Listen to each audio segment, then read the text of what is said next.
Hello guys, and welcome to a game that is not going to be the main focus of what I'm talking about. Basically, I was asked to make a video about macro and what it is and how to do it and all that good stuff, and basically, I didn't really know how to make a video about how to macro. I know how to talk about it and be good about talking about it, but not actually in a video form. So, pretty much what I'm going to be doing is just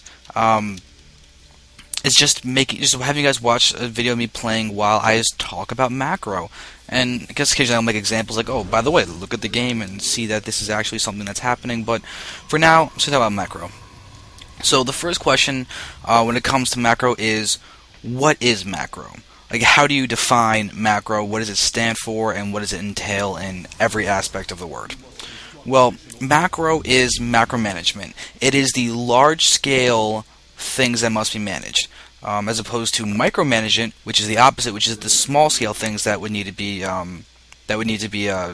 changed, managed, or controlled, whatever you want to use for it. The whole point is one is big, one is small. Macro is big. It is long-term. It is all-encompassing. It is the end-all, be-all of the entire game in some respects, all except for the people that just cheese. So, excluding them, macro is the way to win long games. It is money managing. It is making sure you can get everything that you need out in order to execute whatever you want to do. You need to be able to produce as much as you possibly can and do it as efficiently as you can. That is the biggest thing that I need to stress about Starcraft in general. Whether it's macro, micro, or whatever, efficiency is what you have got to focus on. If you are not efficient, you will not be able to do very well. If you are not efficient, you will lose. So, how can you be efficient in terms of managing your macro? It means you spend all the money you get the second you come in. However, there is one exception. I am holding two fingers, but there's one exception for actually being able to, when you're spending all your money, and that is when you need to save up for something specific so that the second you have the access to it, you can utilize it. There are two examples I can think of off the top of my head. One is Mutalisks in ZV anything. If you're going for Mutalisks, you want to be able to have as many mutants pop out the second that your Spire finishes. So let's say you are Idra, and you are playing a ZVT, and you are planning to get a whole lot of mutants very, very quickly. And so what do you need to do in order to do that? You need to be able to get a lot of gas quickly and stockpile it up so that you get your lair, and then you put your Spire down, and when the Spire finishes, you have 1,300 gas, 1,300 minerals, and you have 13 larvae available, and you have at minimum 26 supply available. If you can meet those four requirements and you're Idra, you are Idra coming out with 12 Mutalisks and the +1 air attack upgrade or the carapace, whatever you want to go for. It all depends. So now, by the way, I'm just going to make one little note about what's happening in this game right now, is that you'll notice I only have 3 guys on gas, completely on purpose to get out the expansion. So it's to show the second gas, to make it look like I'm not doing a 1-gate expand because I got my gas geyser up. So therefore, I only put 3 guys in the gas as if I only has 1, and then I can get the Nexus and all as well. So just note on that. I told you I'd be making little tiny allusions to the game as we watch it. But now, so that is your one exception. Or the other example I thought of was actually with Colossi and Extenthermal Lance, so that you have 500. Let's see, when you have 500. Actually, you know what? I'm quickly going to go. I think I'm actually busy, but I'm going to go and do that. Yeah, so busy. There we go. So now we're going to go and just take a look at some more of this stuff. Extenthermal Lance costs 200. Colossi costs 300. So you can save up 500 minerals, 400 gas, your Robotics Bay finishes, and immediately Chrono Boost out your Extenthermal Lance and your Colossus being produced. Only 2 examples I think of where you don't want to spend all your money ASAP. So now, what else can you do to improve your macro? You can go ahead and actually there's another exception to spending all your money at one time, and that's for this concept what you call powering. Pretty much it's when you plop down 3 of the buildings at once, so they finish at the same time, and you can produce all at the same time from them. So, for example, if you're 4-gating, you start building your gateways when you have 400 minerals, because then you built your first one, your second one, your third one right in succession, because you're going to mine that extra 50 minerals by the time you're finished building or starting the production of those first 2 guys. 3-gate expand, you plop down 2 gateways. 3 racks expand, you plop down the second 2 racks at the same time, so that everything has a rhythm to how it is made. It makes it easier to manage and control, and it makes the entire world happy with your gameplay. Except your opponent. They won't like it because it makes you stronger. But other than that, though, you're all good. Actually, you know what? I should probably do that, too. There we go. So now you actually see what I'm selecting. So now there are a few things that are close to universal truths for macro. There are discrepancies with Zerg just because of the nature of larva, but I'll talk that specifically Zerg-related macro video that I'm going to make. For Protoss and Terran, you have the ease of being able to constantly produce workers at the same time as you produce units. So basically what this means is you spam your nexuses and pressing E, and you spam your command centers pressing S. That way you can get out as much SCV, as many SCVs and probes as you possibly can. There's actually a post on TL where the people looked at the workers created and the leagues, and every league, as you go up, created more and more and more workers. And even true for Masters and Grandmasters. Grandmasters built the most workers out of every other league, and it's true going down. So that's something to really, really note. So you know what? You want to know how you win games? You build workers, which is a very, very key thing to be aware of. The fact that if you have more workers, you can have more stuff. You have more stuff, you have more room for error, you can do more things, and you have stronger pushes, and the worse off your opponent is because you have more stuff. It's that simple. It's just being able to know what you can have. So now, there are other things to control in macro management than just spending your money and being able to produce. There's ways to do it more efficiently. One of the easiest things to do, as let's say you're trying to build more workers, is you build workers all the way up to the 5 queue.